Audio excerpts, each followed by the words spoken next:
우리 주님의 사랑과 평화가 여러분과 함께 하시기를 기원합니다. 오늘 우리가 보여주는 말씀은 제가 찾아서 뽑아내는 말씀 본문이 아니고 교회력을 따라서 주어지는 본문입니다. 저의 주일날 설교는 제가 성경에서 이걸 뽑아가지고 나온 성경 본문이 아니고 그때그때 그 상황에 맞춘 것이 아니라 벌써부터 이미 정해져 있는 본문을 내게 주어지면 제가 그 본문을 가지고 준비해서 오는 겁니다. 언제는 설교 말씀은 내 기분 따라서 내 성경 따라서 이렇게 내가 좋은 말씀 택해가지고 내가 설교하기 좋은 것 택해가지고 선택하는 것이 아니고 이미 주어졌어요. 1년치가 이미 다 나와 있어요. 그 속에서 이 주일은 광복절이 오더라도 어느 절기가 오더라도 그 주어진 교회력의 본문의 말씀을 가지고 제가 따라간 것이기 때문에 오늘 본문도 역시 마찬가지입니다. 쉽게 적응하기도 쉽지 않는 본문이지만 이 말씀 속에 고민을 하면서 오늘 누가복음 12장 본문의 그 뒤에 56절까지인데 56절 하반절에 보면 이런 말 나와요. 어찌 이 시대를 분간하지 못하느냐 라는 그 주님의 한탄스러운 안타까운 얘기가 반문이 있어요. 천지를 보고 해의 움직임을 보면서 천지가 분별할 줄 알면서 어떻게 너희들은 이 시대를 분간할 줄 모르냐, 이 말씀이 이제 근간이 되어가지고 오늘 주어진 본문의 말씀 속에서 말씀을 시작했습니다. 오늘 이사야의 말씀은 그 전체의 제목이 포도원의 노래 이렇게 되어 있습니다.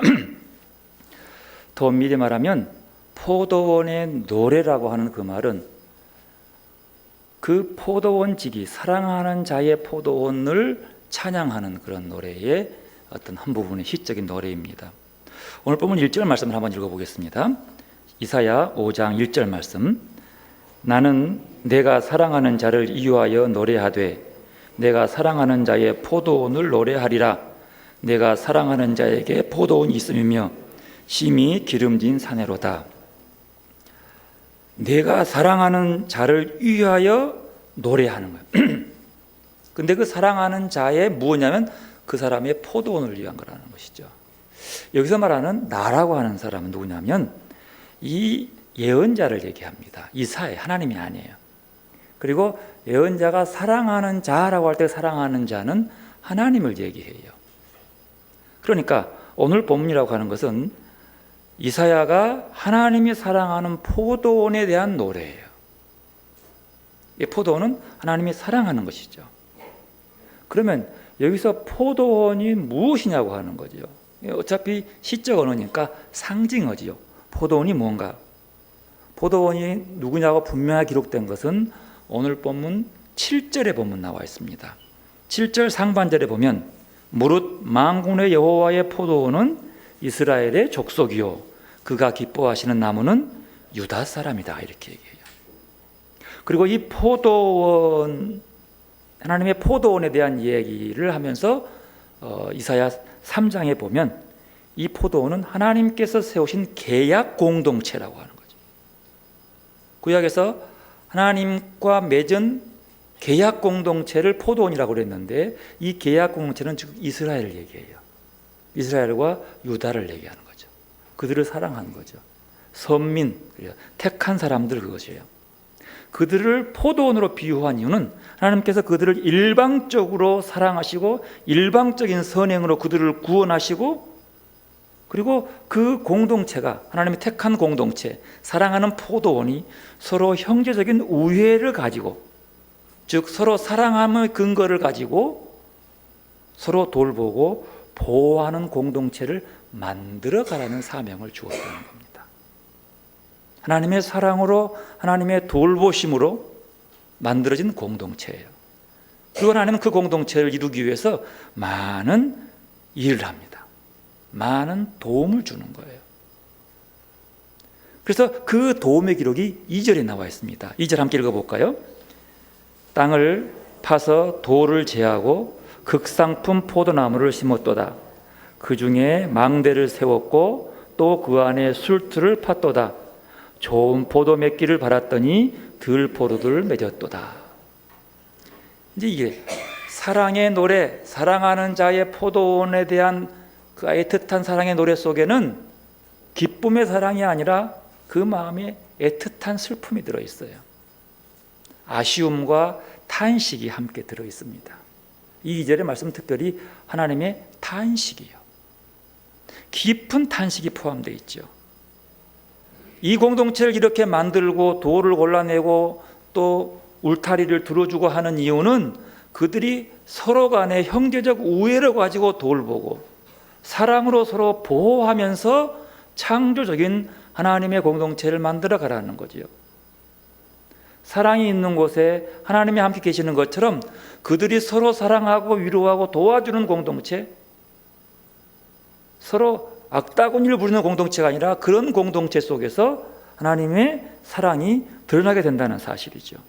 그런데 지금 이스라엘의 백성들의 지도자들은 이 포도원을 삼켜버린 겁니다. 삼켰다고 하는 것은 형제적인 우애로 서로 간결하고 결속해야 될 공동체, 사랑으로 하나가 되어야 할 공동체를 파괴해서 삼켜버렸다고 하는 거죠. 근데 그들이 누구냐 하면 3장에 보면 그 백성의 장로들과 방백들이라고 해요. 여기서 백성의 장로들이라는 사람들은 뒤에 보면 지주들이에요.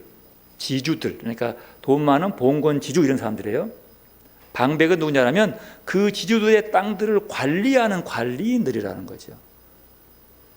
굳이 요즘 말로 말하면 공무원들을 얘기해요.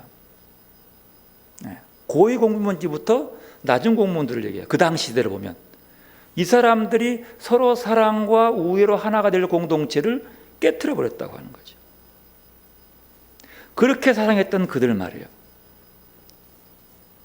2절을 공동번역으로 보면요, 임은 밭을 일구어 돌을 골라내고 좋은 포도나무를 심었지, 한가운데 망대를 쌓고 즙을 짜는 술틀까지도 마련해 놓았네.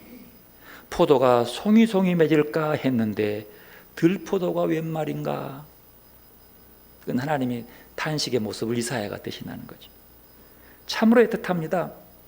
이 말의 본래의 뜻은 뭐냐면, 역사적으로 보면 하나님께서 갈대아 우르에서 방황하는 아브라함을 불러서 그에게 약속합니다. 너와 내 후손들은 내 포도원으로 내가 관리하겠다라고 얘기해요. 그래서 아브라함의 후손들은 늘 하나님의 특별한 사랑을 받았고 우여곡절의 역사를 거쳐서 그들은 젖과 꿀이 흐르는 땅, 가나안 땅으로 들어가게 되었습니다.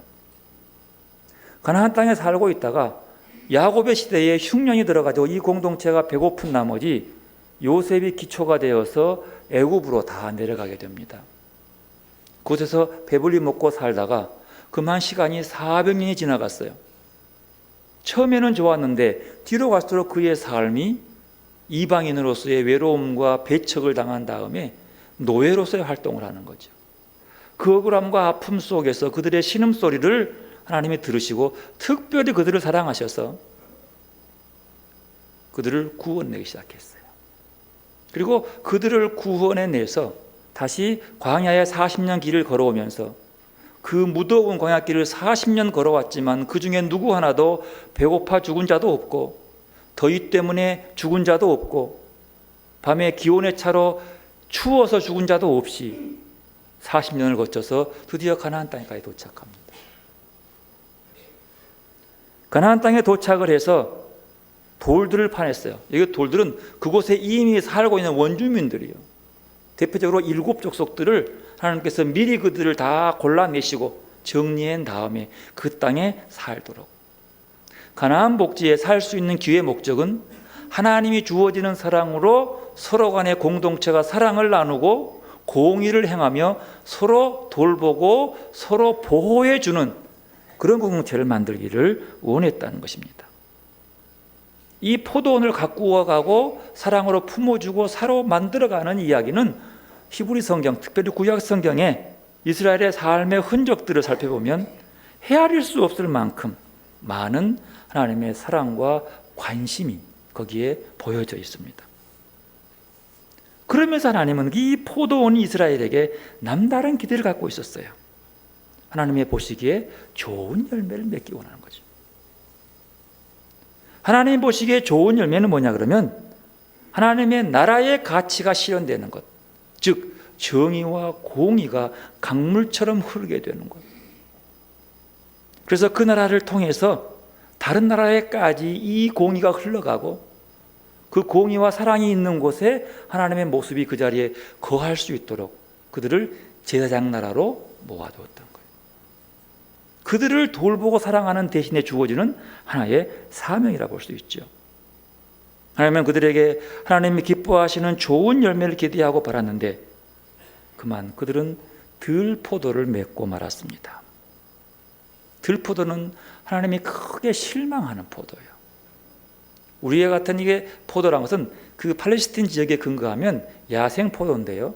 그 포도는 그런 거래요. 너무 쓰고요. 누구도 입을 댈 수가 없어요. 이 포도주는 관리하지 않은 포도주는 단맛이 아니라 아무것도 쓸모없는 존재가 되어버리는 거죠. 하나님은 이스라엘을 그렇게 잘 가꾸어서 좋은 열매를 맺는데 그들의 삶을 통해서 내뱉는 것은 너무 쓰고 아무짝에 쓸모없는 도움없는 열매, 헛된 열매만 맺은 것이죠. 이런 상태로 살아가는 이스라엘은 하나님 앞에 쓸모없는 존재였어요. 그토록 사랑으로 돌보온 포도원 주인의 수고가 헛된 것으로 전락해버리고 말았습니다. 그래 말하는 거죠. 좋은 열매 맺기를 바랐더니 들포도를 맺었구나. 그래서 좀 가치 있는 것들의 열매를 바라봤더니 정말로 쓸모없는 열매를 맺어서 쓸모없는 존재로 하나님의 뜻을 혼란스럽게 만드는구나라고 슬픈 노래를 부릅니다. 하나님의 한탄과 탄식이 깊게 묻어나는 거죠. 하나님의 슬픔, 하나님의 탄식, 하나님의 눈물 베인 고백이 여기에 나오고 있는 거예요. 그리고 3절로 넘어가면 주어가 바뀝니다. 1, 2절의 사랑의 노래의 주어는 이사야가 하나님께로 받은 것을 통해서 자기가 부른 노래고 3절부터는 하나님이 직접 나서기 시작합니다. 주어가 하나님이에요. 3절 말씀 함께 있습니다. 이스라엘 주민과 유다 사람들아 구하노니 이제 나와 내 포도원 사이에서 사리를 판단하라. 여기서는 나와 내 포도원, 날 때는 하나님이요. 너희들은 내 포도원이라. 그러니까 내 앞에서 이제 사리를 판단해 보자 그 말이죠. 이 말은 이제 나와라. 내가 너희를 심판하겠다. 이 말이 아니고요. 내가 너희에게 조목조목 섭섭하고 아쉬운 것들을 열거할 테니까 너희 스스로 너 자신의 행동들을 판단해 봐라. 내가 만들어 놓은 이 포도원에서 너희가 포도원 지기든 포도로 자라났는데 너희들이 어떤 열매를 맺었는지 너희가 이 열매를 맺어야 하는 열매인지를 스스로 판단해 보라고. 너희가 들포도인지 좋은 포도인지를 스스로 판단해 보라고 얘기하고 있습니다. 오늘 그 얘기예요. 근데요, 이스라엘의 방백들은요, 지주들은요, 자기 스스로 들포도를 맺는다는 사실을 모르는 거죠. 이 얘기를 해도 그 얘기는 내가 아니고 저 못나고 가난하고 저 별 볼 일 없는 세상에서 저렇게 좀 부족한 사람들이 들포도라고 본 거예요. 그리고 자기들은 언제나 하나님 앞에 좋은 열매를 맺는 사람으로 취급하고 있었다는 사실이죠. 이 교만한 사람입니다. 여러분, 교만한 사람은 자기 자신을 돌아볼 줄 몰라요. 교만한 사람은 자기 성찰이 없어요. 자기 잘못이 한 개도 없다고 믿어요. 그러니까 무조건 자기의 잘못을 남에게 뒤집어 씌워서 남의 잘못만 얘기해요. 여러분, 보통요, 정치도 그렇지만 남 흉보고 남 욕하고 남 지적한 것은 자기 얘기하는 거나 마찬가지.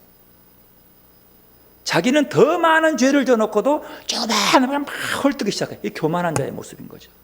자기의 들포도는 정말로 쓸모없이 누구도 강아지도 안 먹을 이런 걸 맺어놓고 하나님이 네 한번 평가해보고 한번 니를 한번 돌아봐라 말이야.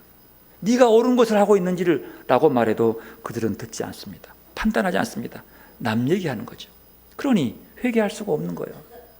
하나님 앞에 자기 잘못을 말할 수가 없는 거예요.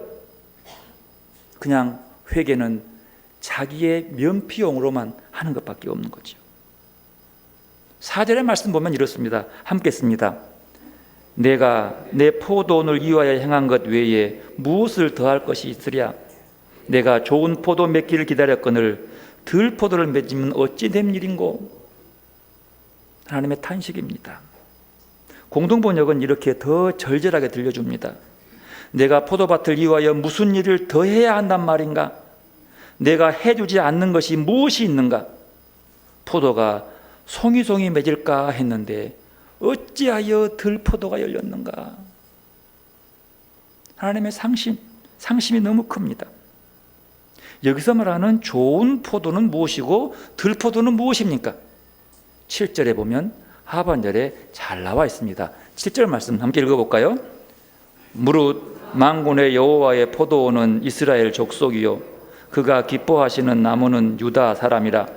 그들에게 정의를 바라셨더니 도리어 포악이요 그들에게 공의를 바라셨더니 도리어 부르짖음이었도다. 공동번역은요 이렇습니다. 만군의 야훼의 포도밭은 이스라엘의 가문이요 주께서 사랑하시는 나무는 유다의 백성이라. 공평을 기대하셨는데 유혈이 웬 말이며 정의를 기대하셨는데 아우성이 웬 말인가? 여기서 유혈이라고 하는 것은 공의로워야 하는데 자기의 불의함과 자기의 부정을 감추기 위해서 아우성을 치는 사람들에게 뭐요? 유혈 사태로 진압해버려요. 총칼을 들이대버려요. 의를 얘기하고 바르게 가자고 회개하라고 우리가 이 공동체가 이러면 쓰겠냐고 라고 얘기하는 자들에게 그들은 칼을 들이대고 총칼을 들이대버려요. 그게 유혈 사태가 되어버려요. 이게 웬 말이냐는 거야. 내가 이 나라를 너희한테 맡길 때에 이렇게 하려고 맡겼느냐 그 말이에요. 내가 이 나라의 이민족에게 복을 주고 이 나라에 이렇게 돌보아주고 지켜주고 사랑으로 끌어준 이유가 이 모양이냐는 거죠. 너희들의 그 악독한 부정함 때문에 백성들의 신음소리와 한숨소리가 얼마나 큰 줄 이러려고 너희들을 지도자 세운 것이냐? 요즘 말로 하면 이렇게 백성들의 한숨과 아픔을 주게 하려고 내가 너희를 국회의원 시킨 줄 아느냐? 그 말이에요. 이 말하고 있는 거예요. 하나님의 탄식한 소리예요. 눈물이에요. 이 한탄의 모습이 오늘 우리에게 참으로 아프게 들려옵니다. 이 나라와 이 교회에 둘러본 모습이 아닌가 싶습니다. 과연 이런 모습은 어떤 것인가? 좀 더 구체적으로 이사야 5장 8절 이하부터 아주 잘 설명합니다. 여러분 이 5장 8절 이하가 이사야 시대에만 적용된 건지 지금도 있는 것인지 한번 살펴보십시오. 5장 8절 말씀 함께 읽어보겠습니다. 가옥에 가옥을 이으며 전토에 전토를 더하여 빈 틈도 없도록 하고 이 땅 가운데서 홀로 거주하는 자들은 하였을지니. 이게 뭔 말인가 하면요, 빈터 하나 남기지 않고 다 차지해서 집을 지어요. 지 혼자 사는 것처럼 온 땅을 사들여가지고 다 집걸로 만들어버려요. 그리고 그 땅을 지나가는 사람도 통행세를 내라고 잡고 있어요. 이런 자들에게 하나님은 이렇게 얘기해요. 9절 말씀 읽습니다. 만군의 여호와께서 내 귀에 말씀하시되 정령이 허다한 가옥이 황폐하리니 크고 아름다울지라도 거주할 자가 없을 것이며. 네 혼자 사는 것처럼 땅만 나오면 무조건 사가지고 집을 지어가지고 그렇게 분양하지만 네 욕심으로 사들여서 땅을 사서 집진 그 집이 흉가가 될 것이고 인기척도 없게 될 것이라고 경고하고 있습니다. 11절에 가면 또 이렇습니다. 11절 읽어볼까요? 아침 일찍 일어나 독주를 마시며 밤이 깊도록 포도주에 취하는 자들은 화 있을진저. 여기서는 독주를 마시고 포도주를 먹은 것 때문에 화가 있다는 것이 아닙니다. 그들은 밤마다 술을 취하고 아침부터 술 취하기 시작하는 그 모습 그 자체를 얘기하는 게 술을 먹어서 죄가 된 것이 아니에요. 그들이 이것을 먹고 즐거워하고 이것으로 자기의 시름을 잃어버리고 근심 잃어버리고 이것으로 기뻐하려고 하기 때문에 무슨 일이 생기느냐 하면 12절 말씀 때문에 그러는 거예요. 읽겠습니다. 12절. 그들이 연회에서 수금과 비파와 소고와 피리와 포도주를 갖추었어도 여호와께서 행하시는 일에 관심을 두지 아니하며 그의 손으로 하신 일을 보지 아니하는도다. 이것 때문이요. 술 취한 게 중요해요. 술 취한 것 때문에, 연회에서 춤추고 노는 것 때문에 뭘 몰라요? 하나님이 하시는 일에 관심이 없는 거죠. 근데 이들은 누구예요? 하나님이 이분을 불러서 선택해서 포도원으로 만들어서 잘 길러놓은 좋은 종자에 좋은 걸음에 키워놓은 사람들이에요. 그런데 자기 즐거움과 자기 기쁨과 자기 만족의 연애를 위해서, 자기 친목을 위해서 하나님의 일에 관심도 없어요. 더 놀라운 것은 하나님이 행하시는 일들에 대해서도 보려고 하지 않아요. 뭔만 봐요? 자기 즐거움만 봐, 자기 만족만 봐. 자기 출세하고 한 자리 차지한 것만 받아보니까 하나님이 하신 일을 안 보는 거예요. 보고 싶은 마음이 없는 거예요. 이게 문제인 거죠. 그들에게는 분명 화가 있을 것이라고. 왜요? 하나님이 택한 사람이거든요. 하나님이 울타리를 둘러서 그 속에 길러시는 분이요, 먹이시고 입히시고 그 다음에 거름도 뽑아주고 잘 자라도록 길러주시는 사람들이거든요. 그런데 이런 사람들이 이렇게 해도 자기를 깨닫지 못하고 이런 식으로 살아갑니다. 20절 함께 있습니다. 20절, 악을 선하다 하며 선을 악하다 하며 흑암으로 광명을 삼으며 광명으로 흑암을 삼으며 쓴 것으로 단 것을 삼으며 단 것으로 쓴 것을 삼는 자들은 화 있을진저. 그들은 악을 선하다고 하는 거죠. 악을 선하다고 해요. 어둠을 빛이라고 해요. 어둠이 빛이래. 우리말로 하면요, 일본이 이 나라를 압제해가지고 아주 힘없고 돈 없는 이 나라에 일본이 36년간 우리나라를 다스려서 이렇게 경제 발전했다고 믿는 사람들이요. 그때가 어둠이요 빛이에요? 어둠의 시대지요. 한데 그들은 그 시대를 빛의 시대로 본다는 거죠. 누가 그래요? 악한 사람들이 그러는 거예요. 악한 사람. 군인이 이 나라의 정권을 탈취해가지고 이런 쿠데타를 일으켰음에도 불구하고 그 시대가 그립다고, 독재가 그립다고, 잘못하면 머리 길면 잡아다가 삼천교육대에 넣어버리고 이때가 그립다고 하는 사람들이 뭐예요? 악을 선으로 본 사람들이에요. 하나님이 원하시는 것이 세계? 이런 모습이죠. 왜 그럴까요? 그들은 자기 유익과 자기 명예를 위해서 거짓과 조작에 앞장섭니다. 그러면서 옳다는 거예요. 그래야 한다는 거죠. 조작하는 자기의 모습이 드러나니까 이것이 어둠이라고 아우성을 치고 있는 거예요. 그들은 이렇게 얘기해요. 21절 말씀 함께 봅시다. 스스로 지혜롭다 하며 스스로 명철하다 하는 자들은 화 있을진. 스스로 자기 가진 게 있어서 시대를 잘 타서, 어둠 시대를 잘 타서 이렇게 잘 사는 것도 지혜롭다고 하는 거지요. 그들의 모습은 절정을 이룹니다. 23절 함께 읽읍시다. 그들은 뇌물로 말미암아 악인을 의롭다 하고 의인에게서 그 공의를 빼앗는도다. 봐요. 악을 선으로 바꾸고 어둠을 빛으로 바꾸는 사람들은 주로 뭐래요? 뇌물을 주어가지고 선을 악으로 바꿔버리는 이런 모습이요. 여러분, 이런 모습이 이사야 시대만 볼 수 있습니까? 21세기를 사는 오늘 우리들의 시대에도 이런 모습과 비슷하게 떠오르지 않습니까? 이건 너무 구체적이지 않아요? 세상을 혼자 살듯이 땅과 집을 사들이고 밤이 깊도록 독한 술에 취해 있고 예수 믿는다고 하면서 하나님이 하시는 일에는 관심도 없고 자기 필요할 때만 하나님을 찾는 사람들, 악을 선하다 하고 선을 악하다 하고 스스로 지혜로운 자처럼 자처하는 자들, 특별히 뇌물로 재판국원을 사고 헌법위원을 매수해서 악인을 의롭다 하고 의인에게 공의를 빼앗는 자들, 우리의 삶의 자리에서 지금도 일어나는 일들이 아닙니까? 아니, 우리의 교회 조직 안에서도 일어나는 사건들 아니란 말입니다. 이 중에 하나라도 걸린다면, 아니 조금이라도 걸린다면 통회하며 자백하고 회개해야 합니다. 금식해야 합니다. 금식은 내 목적을 이루고 성공하기 위해서 금식하는 게 아니에요. 이런 죄를 회복하기 위해서, 이런 어리석은 것들을 휘말린 것에 대해서, 잘못된 길에 발을 딛는 것에 대해서 회개하는 거죠. 왜요? 화가 임할 것이기 때문이에요.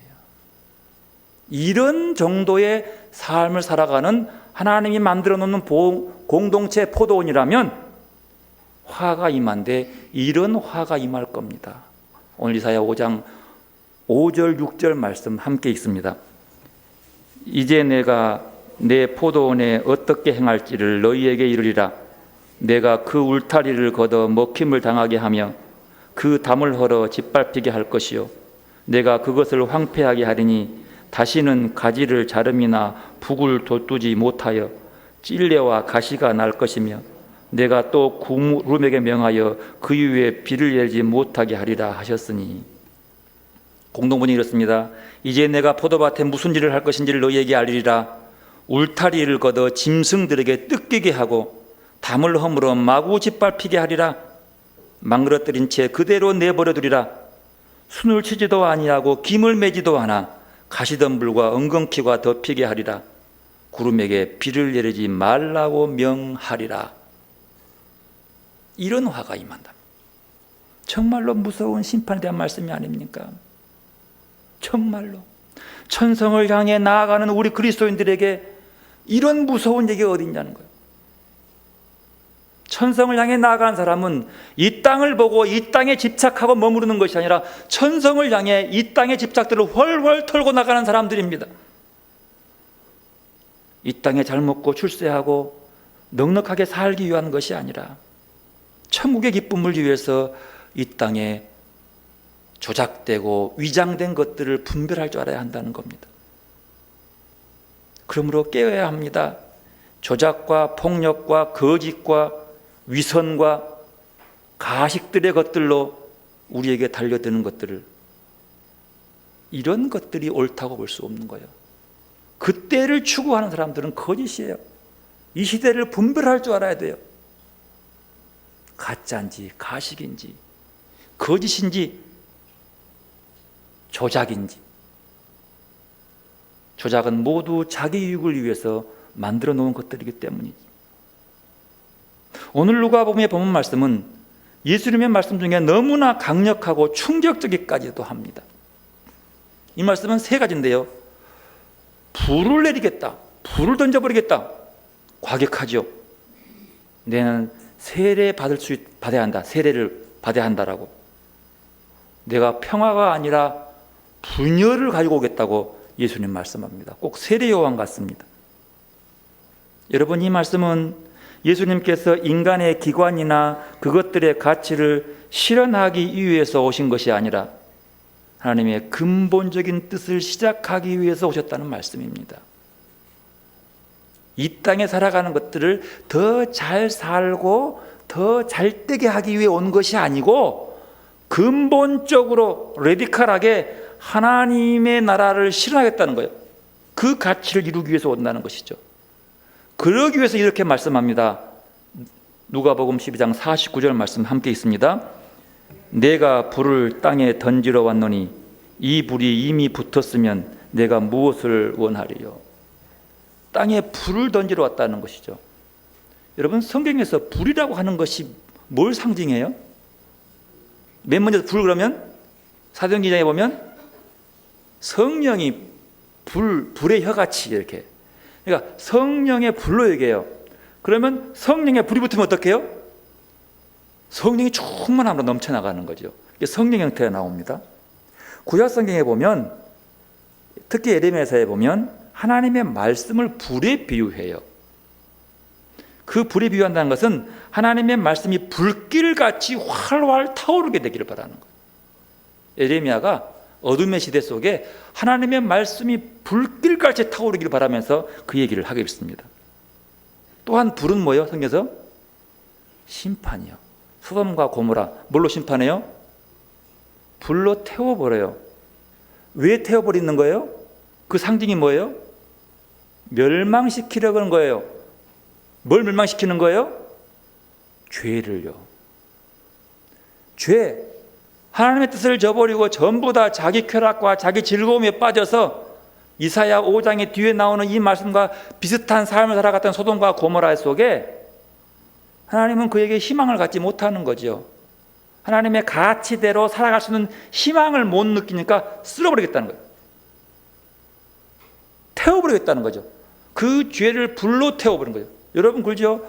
이사야 말하잖아요. 내 입술을 불로 지져버려. 숯불에, 제단 숯불에 내 입술을 지우고 더러운 말이 아니라 거룩한 하나님의 음성을 하게 해달라고 입을 지져버려요.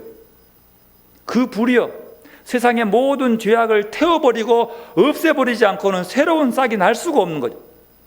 싹 태워야 돼. 다시 나기 위한 불살라버리겠다는 그런 뜻이죠. 갈멜산에서 내린 불 보십시오. 아합 정권의 그 고약한 것들을 태워버리겠다는 강한 불의 상징이 등장합니다. 50절을 보면요, 나는 받을 세례가 있으니, 받을 세례가 있다. 예수님은 이미 세례를 받았잖아요. 근데 또 뭔 세례를 받은 것일까요? 세례의 의미를 보면 압니다. 세례의 의미가 뭐예요? 세례가 뭐예요? 세례는요, 나는 죽고 예수로 산다는 뜻이에요. 세례는 먼저 내가 죽어요. 지금까지의 세상의 가치로 살아왔던 그 가치를 물에 푹 빠져 죽이는 거예요. 먼저 죽는 것이 세례예요. 즉 내 지금까지 죄악된 삶의 길을 죽이는 거예요. 그게 세례예요. 그 세례는 그것을 죽이고 나면 다시 살아요. 뭘로 살아요? 하나님의 가치로 새로운 피조물로 사는 거죠. 그래서 세례는 거듭남인 거죠. 다시 태어나는 거죠. 죄의 굴레에서를 죽이고 살아가는 우리의 삶이 죽어서 새로운 삶으로 거듭나는 새로운 삶을 얘기하는 겁니다. 주님은 그래서 당신이 아니라 우리의 죄, 우리의 삶을 대신 죽기 위해서 십자가의 죽음을 얘기하고 있는 거예요. 그리고 부활로 다시 살게 하고 yap던 그 마음의 세례를 얘기하고 있는 겁니다. 십자가의 죽음을 얘기하고 있는 거예요. 예수님은 이런 하나님 나라의 가치를 위해서요, 어느 것과 타협하지 않았습니다. 그래 결국 십자가에 그의 목숨을 버리는 거죠.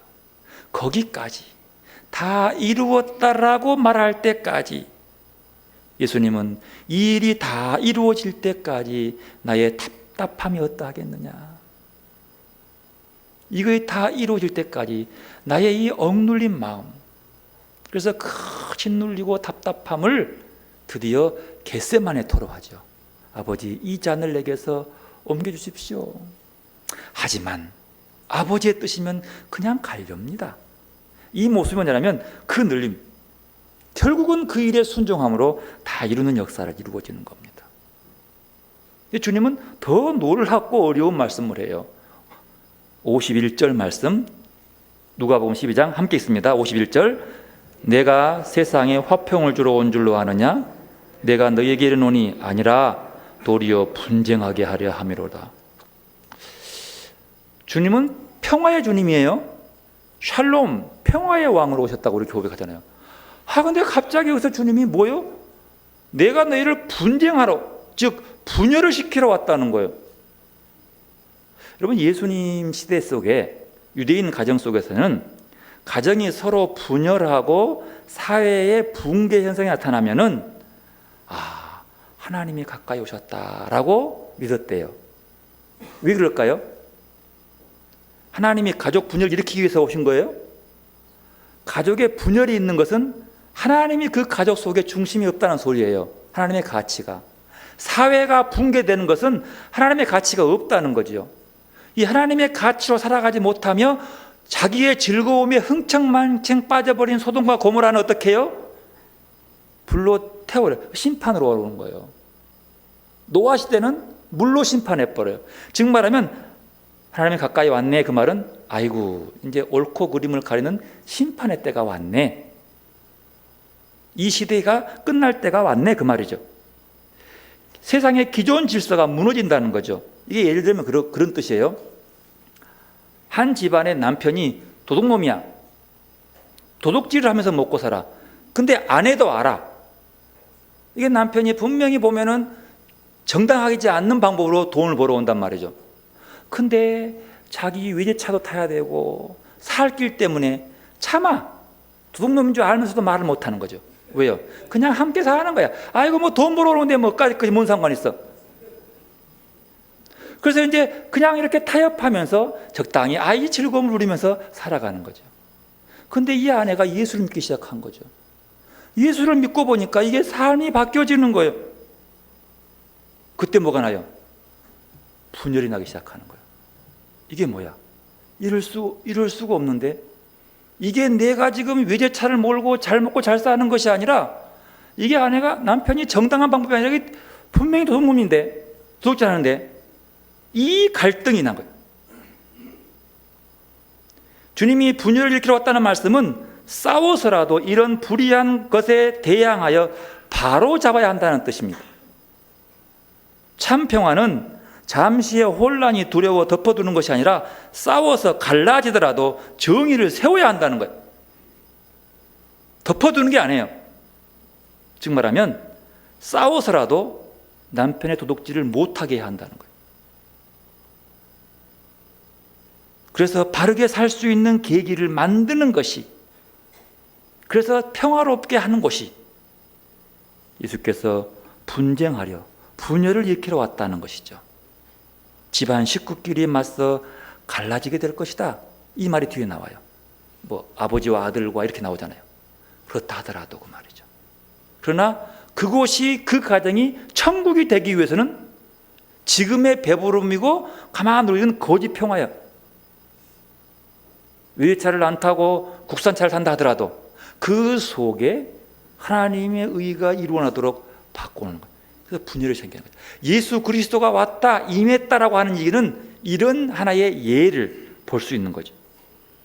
또한 오늘 말씀 보면 예수님이 오신 목적이 분명합니다. 두 가지요. 뭐요? 화평을 주러 왔지만 또 하나는 분쟁을 주러 온 거예요. 이게 두 서로 상반되는 거예요. 왜냐하면 예수님 세상에 평화를 주러 왔지만 이 평화는 분열을 통해 생기는 세상의 질서, 즉 말하면 로마의 이 불편한 압제를 그대로 놓고 평화라고 말하지 않는 거죠. 로마의 팍스 로마나 로마의 평화를 더 평화롭게 만드는 것이 예수님의 평화가 아니에요. 이 독재요 무서운 로마의 평화를 지워버리고, 그 말이에요. 그 가치를 지워버리고 평화가 오는 거예요. 여러분, 우리나라의 평화는 미국이 주지 않습니다.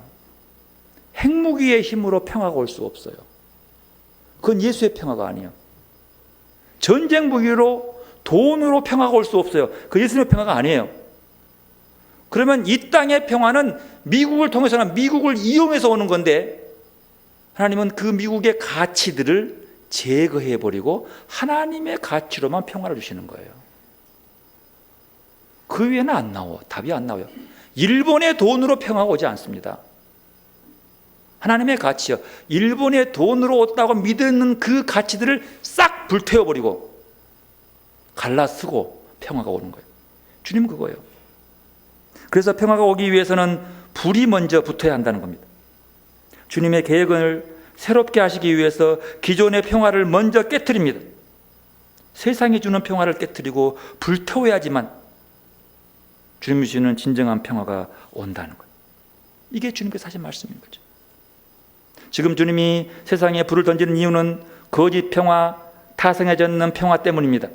온갖 불의와 부정을 저지르고 뇌물로 자기 죄를 덮고 이웃에게 죄를 뒤집어 씌우는 가식과 거짓과 조작을 내세우며 잘 먹고 잘 사는 것에 진정한 평화가 있는 것이 아니라는 말씀입니다.